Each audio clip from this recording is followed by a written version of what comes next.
बिस्मिल्लाहिर्रहमानिर्रहीम। हजरत मोहम्मद साहब केवल एक धार्मिक नेता ही नहीं बल्कि एक महान समाज सुधारक, प्रशासक और योद्धा भी थे। मदीना में उन्होंने जो समाज बनाया वह सहिष्णुता, सहयोग और समानता पर आधारित था। उन्होंने मस्जिद ए नबवी की स्थापना की, जो सिर्फ इबादत का स्थान नहीं था बल्कि सामाजिक, शैक्षिक और राजनीतिक गतिविधियों का केंद्र भी बना। इस्लाम के 5 स्तंभ, ईश्वर की एकता और मोहम्मद को अंतिम पैगंबर मानना, नमाज, 5 समय की प्रार्थना, रोज़ा, रमज़ान में उपवास, ज़कात, दान और हज, मक्का की तीर्थ यात्रा, मोहम्मद साहब की शिक्षा का मूल हिस्सा हैं। उन्होंने ये स्पष्ट किया कि धर्म केवल पूजा तक सीमित नहीं बल्कि एक संपूर्ण जीवन पद्धति है। मदीना में यहूदी और अन्य धार्मिक समुदायों के साथ उन्होंने मदीना चार्टर बनाया, जो दुनिया का पहला लिखित संविधान माना जाता है। ये एक ऐतिहासिक दस्तावेज था जिसमें सभी समुदायों के अधिकारों, कर्तव्यों और सह अस्तित्व के नियमों को स्पष्ट किया गया था।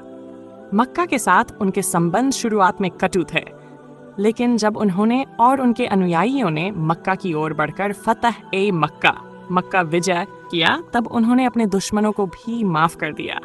इस घटना ने उनकी करुणा, क्षमा और उच्च नैतिकता को दर्शाया। मक्का में उन्होंने मूर्ति पूजा समाप्त कर केवल एक ईश्वर की उपासना की परंपरा को पुनः स्थापित किया। हजरत मोहम्मद साहब ने जातिवाद, भेदभाव और सामाजिक ऊंच नीच के विरुद्ध आवाज उठाई। उन्होंने कहा कि किसी अरबी को गैर अरबी पर, किसी गोरे को काले पर कोई श्रेष्ठता नहीं समा। श्रेष्ठता सिर्फ नेक कामों और ईश्वर तकवा में है। उनके अंतिम हज के दौरान दिया गया वही भाषण, हज्जत उल विदा, आज भी मानवाधिकारों का महान घोषणा पत्र माना जाता है। उनका जीवन अत्यंत सादा था। वे दूसरों के लिए हमेशा चिंतित रहते थे। उन्होंने कभी विलासिता की चीजें पसंद नहीं की और सादा भोजन, सादगी भरा पहनावा तथा विनम्र व्यवहार उनके व्यक्तित्व की विशेषताएं थीं।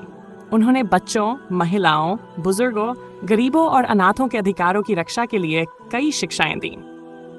632 ईस्वी में 63 वर्ष की आयु में मोहम्मद साहब का देहांत हुआ, लेकिन उनकी शिक्षाएं आज भी कुरान और हदीसों के रूप में सुरक्षित हैं।